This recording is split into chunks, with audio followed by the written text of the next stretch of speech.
Hello and welcome to Creating Active Lives with me, Sarah Bolitho, and my guests. And we're all here to share research, the science and strategies to help inspire you to create a more active, a more fulfilling and a more productive life. I'm really pleased this week to have Rebecca Miller from Seahorse Fitness with me. And we're actually talking about something that will help people change their lives, we hope, and came about from a random conversation on a course, which is it's almost like an alternative book club. But before we get into that, Rebecca, would you like to introduce yourself and tell us a little bit about what you do and why you do it? Absolutely. Thanks, Sarah. My name's Rebecca Miller, and my company is Seahorse Fitness, and we're up here in sunny Dunny, as they call it. So, Dunbar, which apparently is the sunniest place in Scotland. I've been working as a personal trainer, coach for about 6 years now, and was fortunate enough to meet Sarah as part of my development when I did the cancer rehab course. And I think what's really important is I want to help people develop as people and be comfortable with themselves, find things that they really enjoy. We're very lucky up here. We've got a great environment for the outdoors. So we tend to work outside as much as possible as well. I think lifestyle's really important. Again, as we age, thinking about things that are suitable for us, but also not saying, oh, I'm too old for these types of things as well. So challenging ourselves a bit as well, keeping our bodies active, and also being healthy in ourselves as well. That's the type of things that I'm doing up here. It sounds really interesting, and it's nice to know you're in the sunniest part of Scotland. Having spent a lot of time in Aberdeen, I can tell you it's not very sunny there.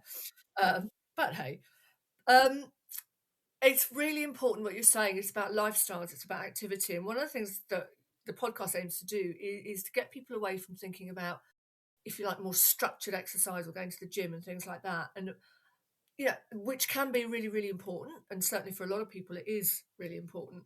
But for others, for whatever reasons, it's about building activity into your life. And it's not just physical activity, is it? It's like you're saying about personal development. Mental activity is just as important as physical activity.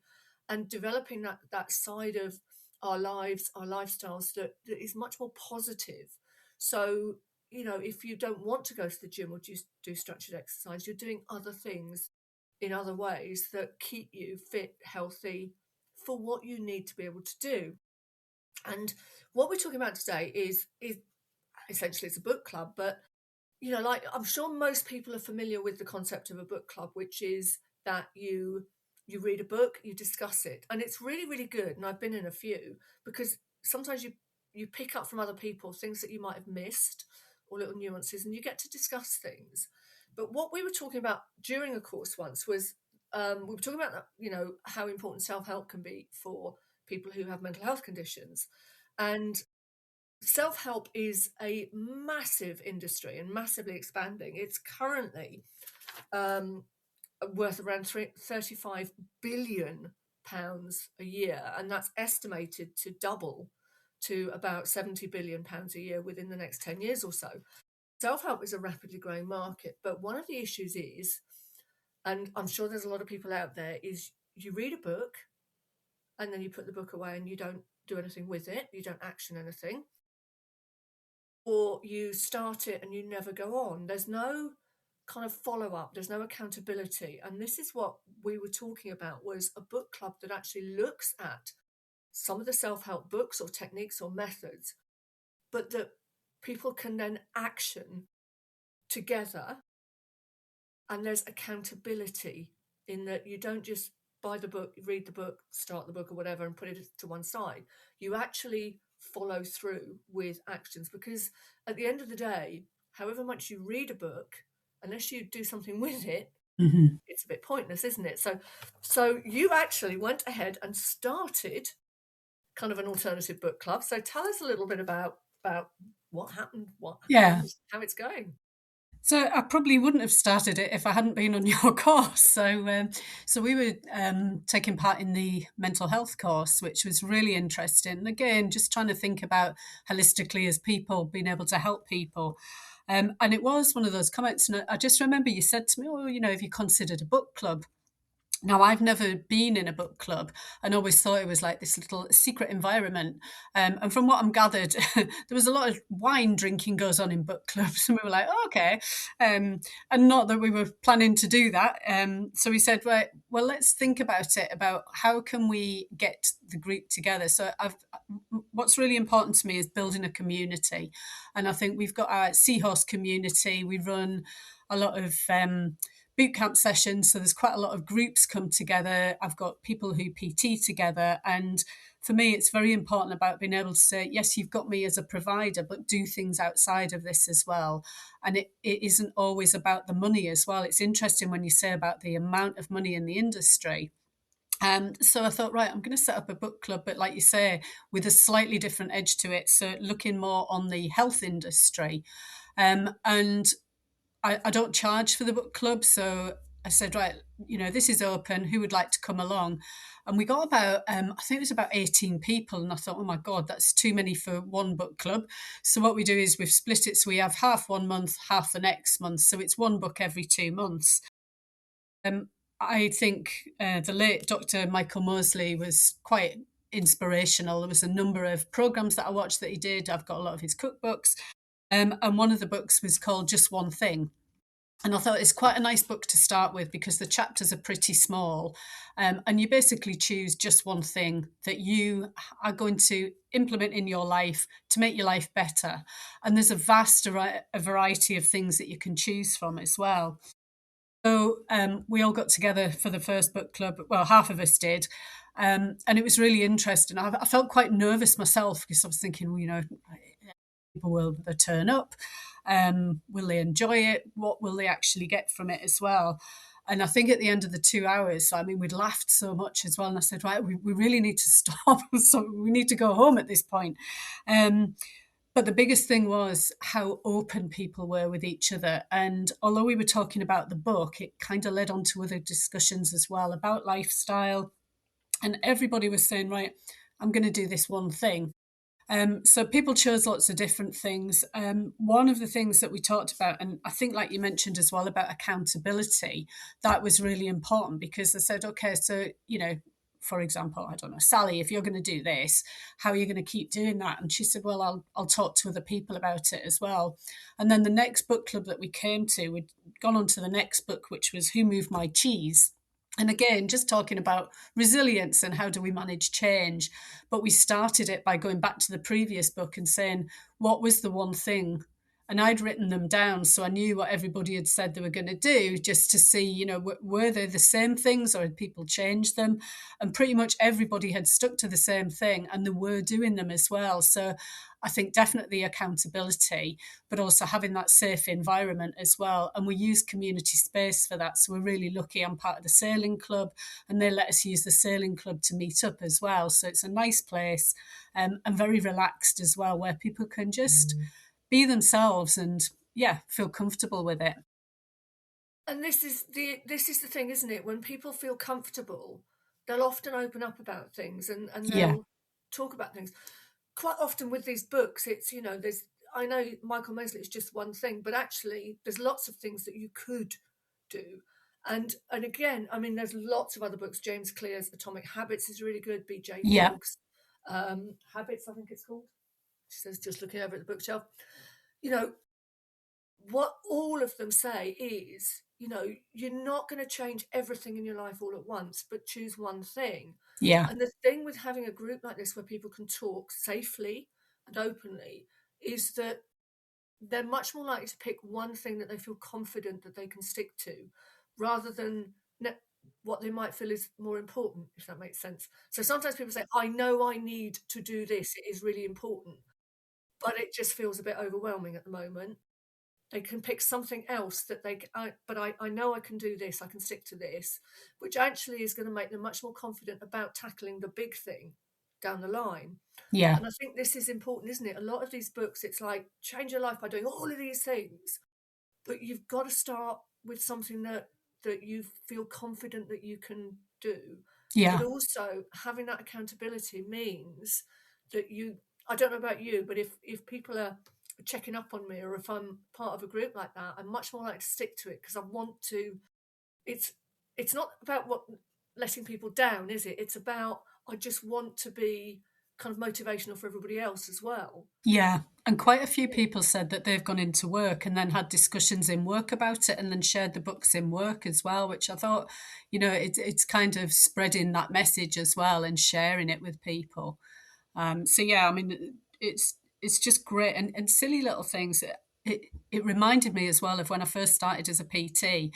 I think I felt like I had to be the person saying, I know these things and this is what you need to be doing. And like, I would give people too much on a plan when I look back. And it's like, because I felt like, well, I did that on the course and it was almost your blueprint, wasn't it? Of like, these are the ideals.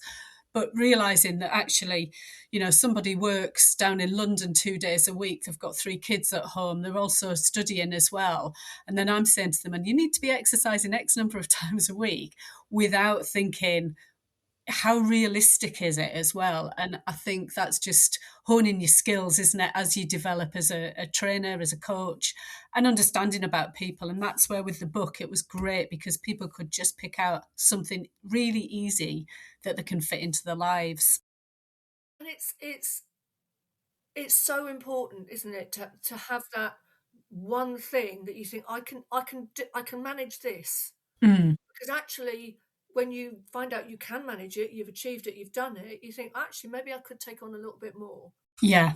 And it's that kind of ripple effect, isn't it? But even Mm, if it's just one small thing, sometimes those small things make a big difference to people's the way they are and things. And it's like you're saying about a client who's in London twice a week and has got kids.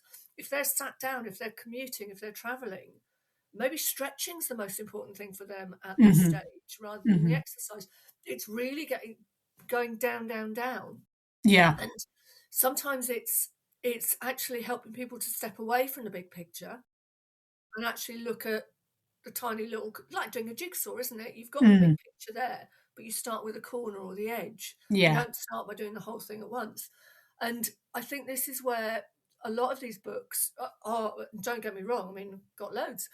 They're really, really good, but it's breaking it down to something that you can manage and that fits Mm, your lifestyle, isn't it? And mm, you were saying before we actually started recording, you were saying about one woman who wanted to do everything. yeah. So tell us a little bit more about her. So yeah, I'm sure she wouldn't mind me. I won't mention names, but this lady is super organized, and I had a spreadsheet when she came in. Like a few people went, "Wow!" And I was like, "Well, I've looked at the different items, and what sort of tasks I can do, and blah blah blah." And she said, "So I think I could do this. I could do this." Da, da, da. And there was so many things, and I'm a bit like that. I get quite excited about things, so I see something new and I'm like, oh, that's brilliant, just dive on in, and yeah, I'll do all of these things. And then a few days later you suddenly realize, oh my god, that's not going to work. So we said, well, okay, out of those, like, say 10 things that you're saying I could do all of these, what are the important ones, what are your top three, and what's the absolute like drop dead, I'm going to do that every day type of thing as well. And it was interesting because something that she's really stuck at is doing daily press ups. And it's like she does them every day. And she said, I get out of bed and I do my press ups. And I thought, wow. Whereas other people were like, oh, I can't imagine anything worse than doing that. But they'll dance around the kitchen or, making sure you've got a water bottle next to you at all times. So it was interesting because I think understanding as well that it's okay, you don't have to do everything at once and you can just take small steps at it. And it is sometimes just that first step as well of going, I'll have my trainers by the door, so I'll put them on in the morning. I'll be more encouraged to go for a walk rather than finding them.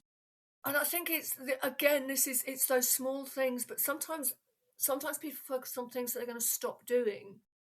Yeah, So I'm not going to X, Y, or Z. I'm not going to have a glass of wine at 6 o'clock. I'm not going to have a cigarette. I'm not going to have yeah, sugary snacks at this time. But again, it's within a group you can discuss. Okay, but if you're not going to do that, what are you going to do instead? yeah, Because one of the things I always say to people when they are making changes, don't create a vacuum, don't create a gap. mm, Because if you always have a glass of wine at 6 o'clock, if you always have four sugars in your tea, what are you going to do instead? yeah, So at 6 o'clock, I'm going to go for a short walk. yeah, You've filled the gap. if you always have biscuits with your coffee, and I often say this to people, you know, if you always have a piece of cake or some biscuits or something with your coffee at 11 o'clock because um, it's habit, Yeah. other drinks are available, then pop your coffee in a takeaway mug and go for a walk, Yeah. because you may well walk, walk around the block with a cup of coffee and have little sips of it. You probably won't take a plate of biscuits or cake with you though. So Mm. you change the habit. So you're Mhm. still having a coffee, but you've changed the environment. So again, it's not as simple as I will no longer eat sweets after a meal. What are you going to replace that with? Yeah. Whether it is something active or whether it's something like a piece of fruit, you can't create a gap, because Mhm. once you've got a gap, it's always kind of, it wants to be filled. Yeah. I think this is where this sort of group aspect can help, because people can suggest things, Mhm. or why don't you sketch or do a bit of embroidery or, Mhm. you know, crochet or something like Mhm. that. I know there's some other activities are available, obviously, but I this think is that's good though, because that's like using your hands as well, so it's keeping you busy. And something else we talked about as well was when we were saying if, some people said, like, I'm really busy all the time. And it talks about habit stacking. So it's like, things like if you're brushing your teeth, stand on one leg at the same time, or if I do this, I'll then do that. So it's linking things, and that really helped to form the habits as well. it is, if you can attach something new to something that's established, Yeah. it then becomes established with it. And I think for a lot of people, like you said, like your woman who came in, they try and do too much and too big things, if you like, things that are much too big. The more you start with small, simple things, Hmm. the more likely people are to stick to it.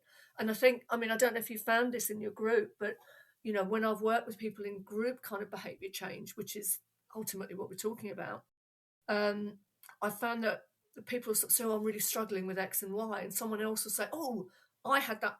This is what I did. This Yeah. is what helped me." Is you get that group input, you get that kind of collective wisdom, That's which yeah. That really came out in the second book actually with the Who Moved My Cheese. So I know you know that one. It's a lot about how people manage change, how they actually react to things. And one of the ladies was saying she'd read it and she was completely like focused on a work environment. And another person said, well, actually, it was about a friendship of mine, and we've found different cheese now, but we've gone in a different direction. And the first lady sort of looked and she said, "Oh, yeah." She said, I've just been so, because work's all encompassing for her at the minute. There's a big change going on. And I get that. But the discussion really, it was so interesting the way it turned. And then we ended up talking about in COVID and about how life changed then and how did people manage the change that they went through? Did they feel resistant to it, angry about it, and looking back, and then it then moved on to thinking about children now and saying, well, what about things like social media? So it really, that discussion would never have happened without the book group as well. And everyone went away, and also we did have cheese that night. Everybody went away though as well, really thinking about, oh, you can use this in so many different aspects of your life. this is it. And for those of you listening in, if you haven't read the book "Who Moved My Cheese," it is definitely worth a read. It's not a long book, Yeah, but it is a really important way of looking at how people cope with change. And because quite often, how can I put this? When life changes, and sometimes it's a welcome change, a change that we've sought, but sometimes it's kind of like an enforced change. And that could be all sorts of things. It could be work, it could be circumstances, friendships, say, it could be health, it could be a number of things. But sometimes when it's a change that has happened rather than that we've made happen, the tendency is to look back. I wish I had this happen. absolutely. I wish this. Life changes. And yes, sometimes it's not necessarily a welcome change. But again, we have to look forward. We have to accept change. We have to work with change. And I think, again, this is where groups can help, can't they? Mm, Because it can reassure people that actually, you know what? There are ways of doing this. There are suggestions. And, oh, when this happened to me, this is what helped. yeah. Because I think it like, as I say, sometimes you kind of hark back on, oh, I wish if only we were there. And having people who can kind of support you in accepting change can be really important. I mean, it is a great book. Yeah, I think as well, the things that I've noticed with the group. So originally it was my seahorse community, and then I put it on Facebook, and then a couple of other people got in touch and said, "Oh well, can I come?" And I was like, "Yeah, it's open to everybody." And I think that's the thing. It's a community aspect, but there wasn't any judgment. There wasn't any. We weren't there to fix things, and it wasn't saying like this is broken. We have to sort it out. It was just what are the things that can enhance my life? What can help make things better? And a bit about optional participation as well. And I deliberately kept the group to about a maximum of 10 for each one, just purely so that more reflective people could have a think. And if they were maybe just thinking about things, they might want to say something, but not felt either on the spot. Or if there was 20 people in the room, I don't think I could have controlled it. I'd be like, guys, like, let's keep it down. So and just a bit about being curious as well. Yeah. And it's, let's be honest, most of us have got areas of our life that we think we could improve or change or Hmm. we want to do. But sometimes we don't, like I said before, we see the big picture. Yeah.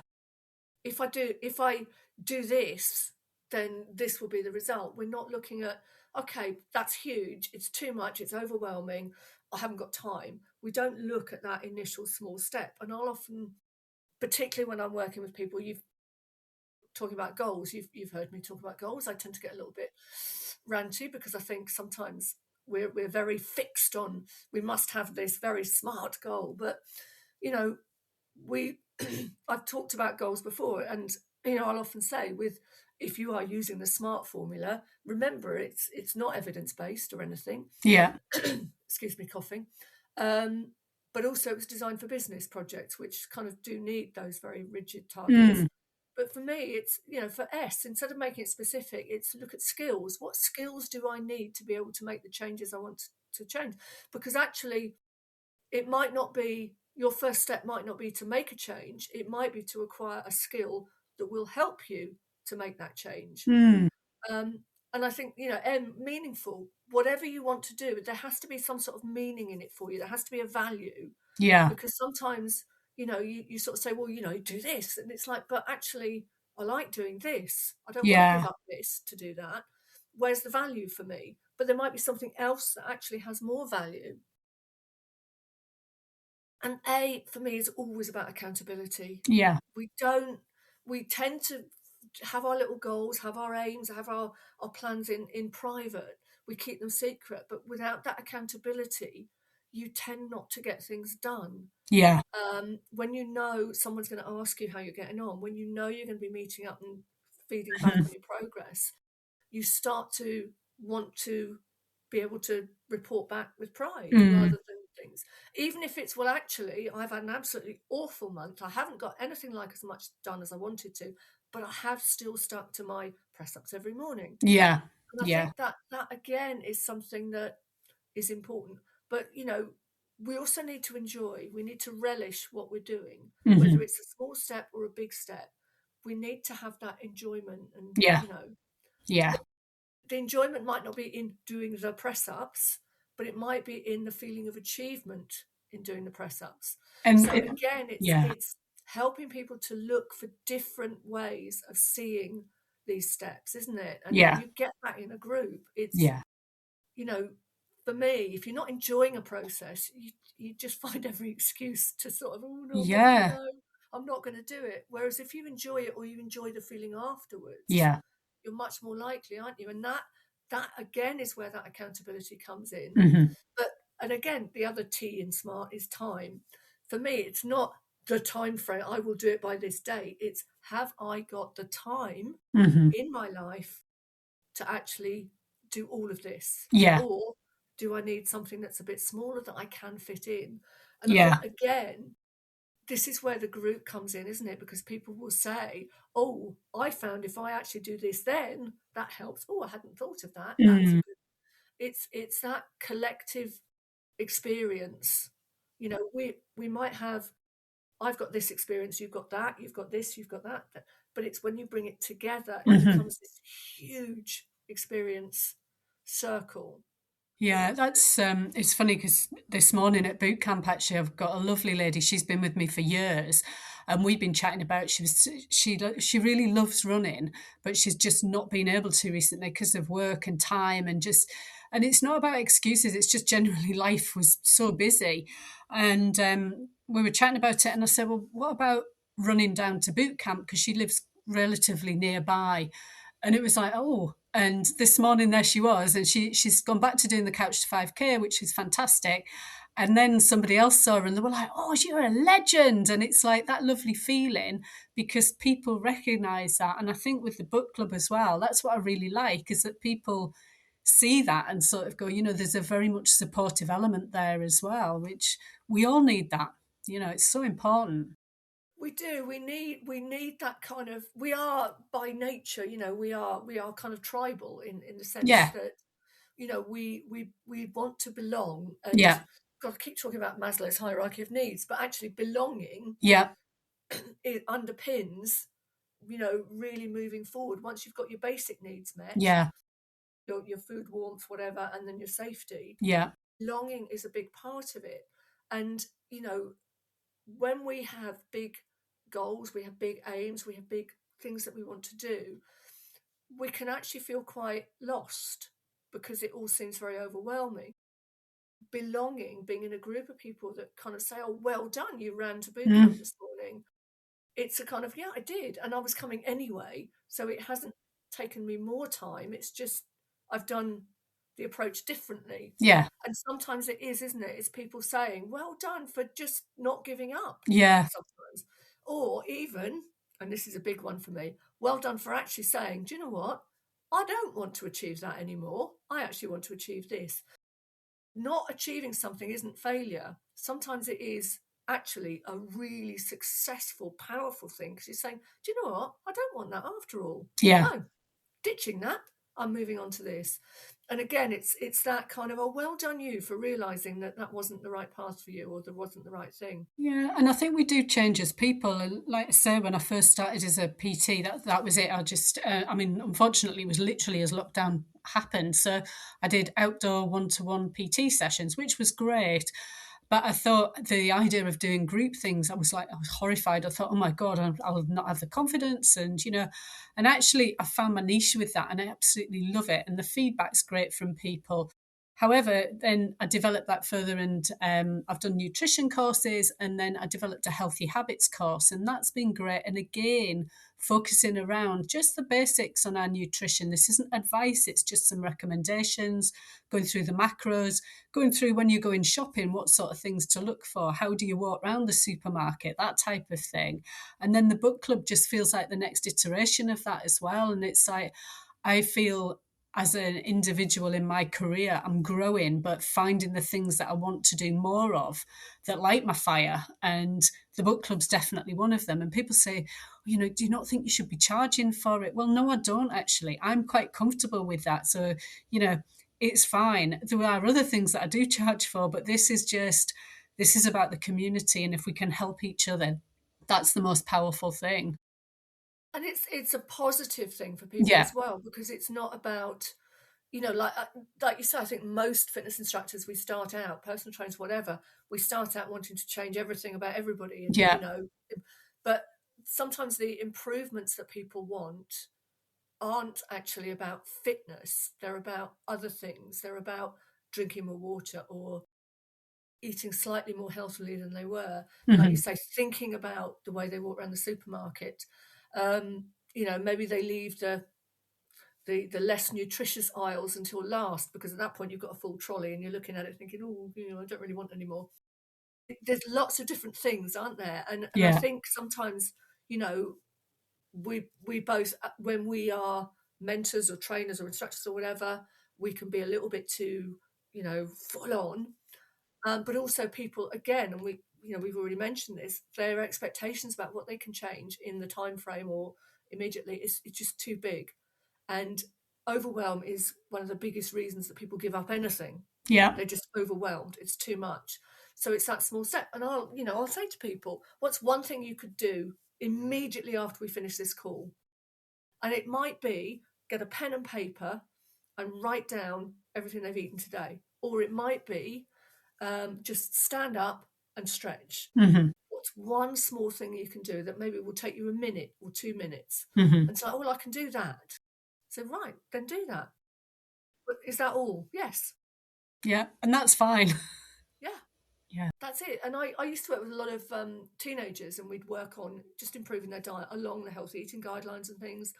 And it would be, okay, so how many bags of crisps do you eat a week? These were disadvantaged youth, so their diets weren't great. And you'd be Yeah. like, oh, I have at least a bag of crisps a day. It's okay, well, just one day next week before you come back, I want you to swap your bag of crisps for a piece of fruit. That's it, just one. Not every day, just Yeah. once. And they would come back in and say, I did it 3 times last week. Yeah. I had 3 pieces of fruit. And, they were really proud of themselves. Hmm. I'd get them reading food labels in the supermarket, not Yeah. to sort of choose, but I'd say, right, I want you to find a prepared product of any kind that hasn't got sugar in. And they'd come back and they'd say, everything's got sugar in except Weetabix or whatever. Yeah.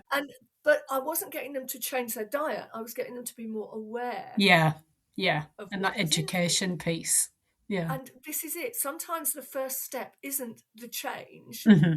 it's kind of raising your internal awareness, if you like, Yeah. or noticing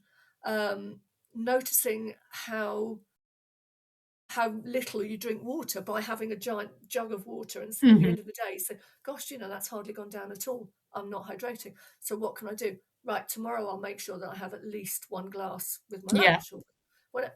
And some people, I think that change is always big, scary Mm. moves, but like you've said, it's something quite small Hmm. and manageable, Hmm. and then people think, I did that, maybe I can do a bit more. Mm. It's like anything, isn't it? When Yeah. you start running, I'd Yeah. say that when you start running, I wouldn't know, I don't run, but you run and you think, oh, I did that. Yeah. So maybe tomorrow I'll go a bit further, Yeah. or next week I'll do a little bit more, or I'll run a bit faster.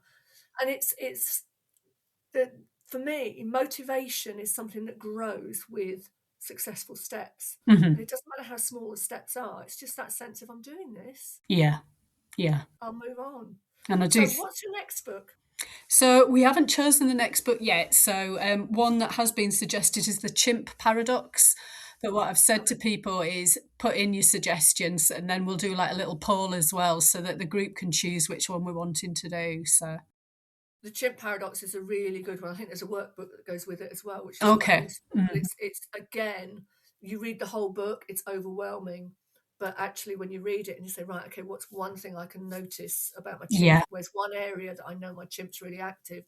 So even that's not about dealing with it; it's just noticing, isn't it? Sometimes, but that's a really good. I mean, there are so many out there, and there are There so are, many. and I think that's the thing. It's just what we're trying to do is make sure that the things that I don't want to give people like a big encyclopedia and go read that and then there's a test on it. It's just like something easy that you can shove in your bag and you can pick up anytime. So yeah, but no, thank you for the suggestion because like I say, and it was out of my comfort zone. I just thought, oh, can I do this? And how will it go? And I thought, what's the worst that happens? People go, we didn't really enjoy it. Well, do something different as well. Yeah. So yeah, And it's helping people, again, it's helping people to raise awareness of their own kind of habits, their lifestyles, and areas where they're doing well. yes, Potentially, it's not just about we must change this, but it's also actually, do you know what, I'm doing okay in this area. yeah, I actually don't need to change that because I'm doing okay, but this is something I would like to do.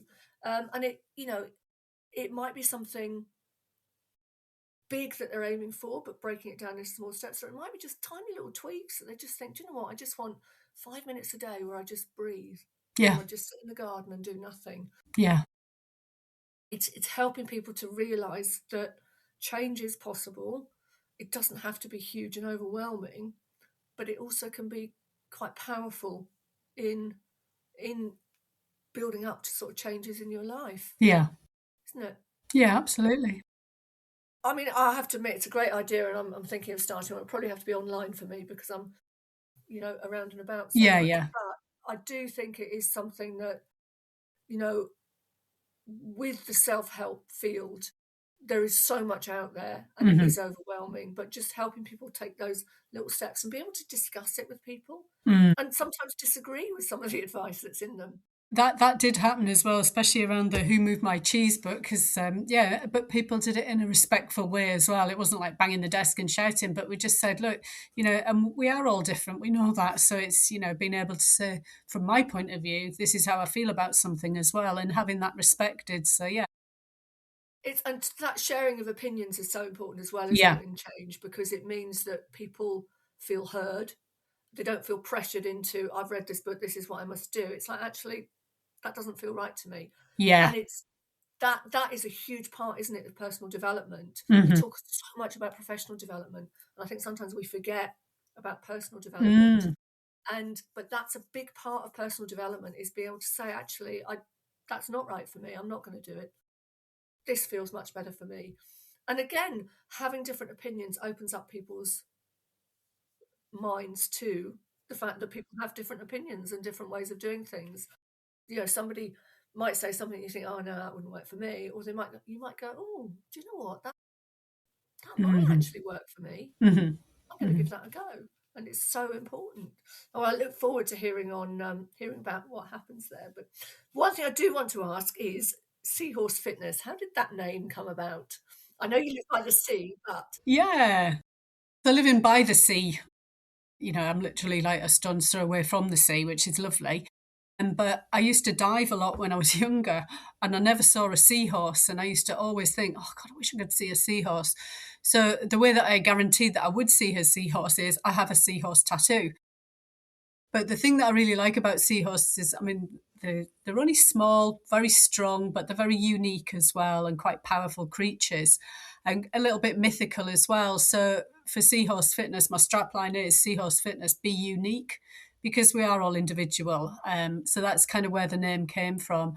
And a really good friend actually gave me a dried seahorse that his grandfather had. And he said, oh, I saw this and thought about you. And it's like, I've got it framed. And it just reminds me that, you start with something little, but you can build on it as well. So, yes, that's where the name came from. And the logo as well, you'll see it on the website and on my Instagram page. I get a lot of comments from people who say, oh, wow, I really like it. It's quite impactful as well. And it's just very simple, but yeah, it seems to catch people's attention, which is great. small can be powerful, and the Yeah, same with change. Small can be powerful, yeah, which is really important. So, how can people, if people want to find out more about what you do, particularly in the Dunbar area, yeah. how can they get in touch with you? So Instagram, I'm on Seahorse Fitness and also on Facebook as well. If you just Google, put in Seahorse Fitness Dunbar, it'll come up with the link to my Facebook page, and then there's also a website on there as well. So yeah, but yeah, get in touch and particularly around like the book club side of things, the community side of things as well, because that's really where we're expanding. A nice way for people who are new to the area to get to know some people as well. Yeah, Brilliant. Well, definitely. Rebecca, thank you so much for talking to me about this. As I say, it's something that I've kind of suggested to people over the years, but I think you're the first person. You're the first person that's come back to me to tell me they're Okay, actually doing it, and it sounds like it's a really important initiative, both for you but also for the people around you. So well done on that, and thank you.